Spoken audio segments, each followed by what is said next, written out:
Use of the N-word and similar are solely for the purpose of the story.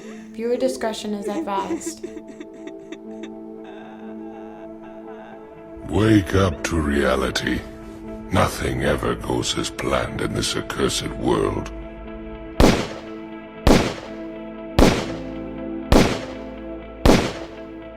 Hooking up with Madeline was a turning point in my life for more reasons than one. Soon after we got together, I started making me a few trips down to Panama. Just vacation stuff in the beginning.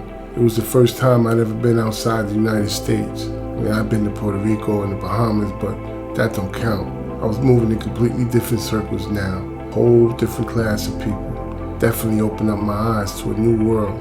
Around about my third trip down, Madeline took me to this big political shindig at the Palacio de las Garzas in Old Panama City. All the men were dressed in tuxedos. Me too, if you can believe it. The women all in fine evening gowns. Maddie looked like $1 million that night. The whole room just stopped when she walked in. She was the real belle of the ball, and she introduced me to everybody. Picture my ghetto ass down there rubbing elbows with all them high-class, rich politicians and international business people and whatnot. I ain't gonna lie, I felt a little out of place at first, but game is the game, right? So I did the only thing I know how to do, be myself. Of course, it wasn't long before I connected. With Madeline vouching for me, I hooked up with this cat named Jose Luis Montoya. They called him Louis. Louis had an uncle who had been a general in the PDF, and you don't get to a spot like that without knowing some people. Me and Louis got real tight after that, and that's when everything changed. Wasn't long before that friendship turned into the sweetest cocaine and heroin connection this side of Medellin. Quality was top-notch, the supply was steady, and no way nobody at home could beat the price. So I went to work. Louis got me my first 1,000 kilos on consignment, and I was off to the races.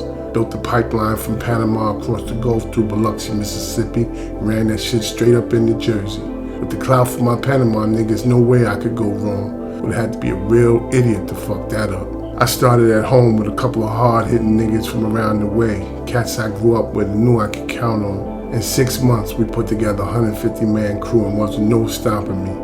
We took it to the streets like New Jack City, baby. Cut out the Dominicans and what was left of the Italians, took over the dope game in North Jersey. We had to drop a few guineas along the way, a few spics too, but eventually everybody got the message. Within a year, I had the whole state locked down and was pushing my way across the Hudson into the volcano. When the smoke finally cleared, I was sitting at the top of the totem pile and wasn't nobody could touch me.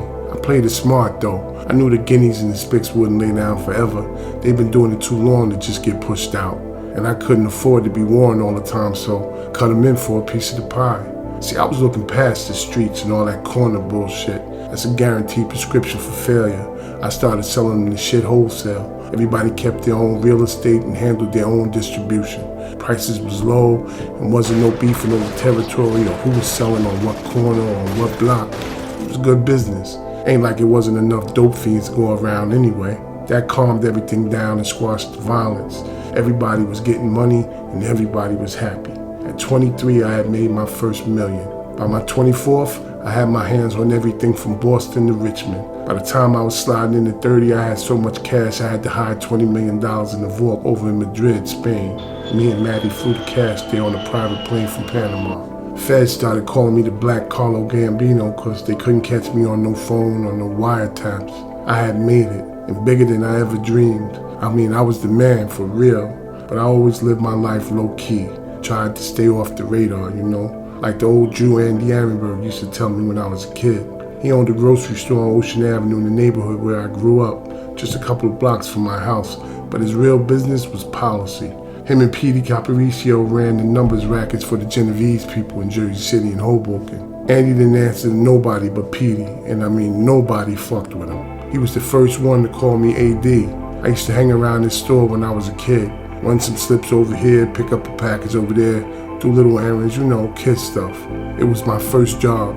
I'd get $5 here, a couple dollars there. I was making as much as $75, $100 a day, cash money, sometimes more.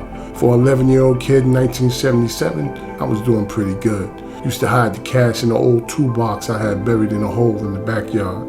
Anyway, the old man took a liking to me straight away. He always said he saw something in me he didn't see in some of the others I was running around with back then. He used to tell me I wasn't like the other niggas in the neighborhood. I used to see all the Superfly cats that was getting money back then. Fancy clothes, big Cadillacs, and wads of cash. I could hear the old man's voice now. The old Jew was right, too, rest his soul. He died before I hooked up with Montoya, but I learned a lot from him. Wish I still had him around now. I think he would have been proud to see how far I've come since those days.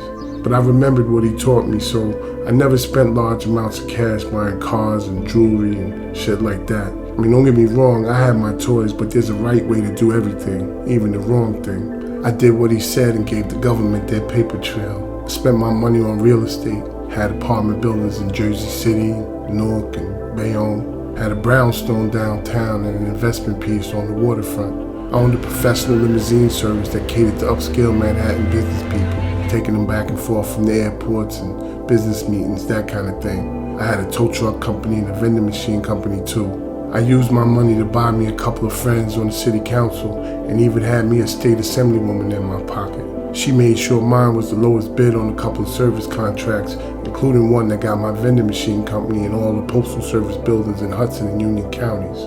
My sister Giselle was a lawyer, so who better to watch my back, right? I brought her in for $200K a year and she managed it all. I didn't know nothing about running in businesses, but they were my shield.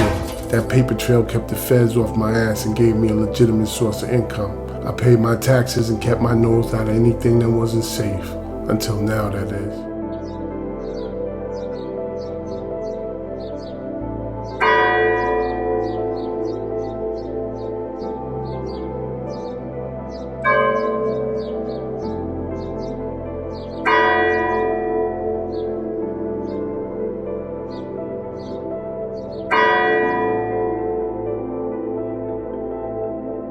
Don't forget to subscribe and turn on bell notifications so you don't miss any new content. Let us know what you think in the comment section below. And don't forget to leave a like to see more. To read the full story Love in the Game written by author Daniel Ali, please visit the link located down in the description below. Thank you.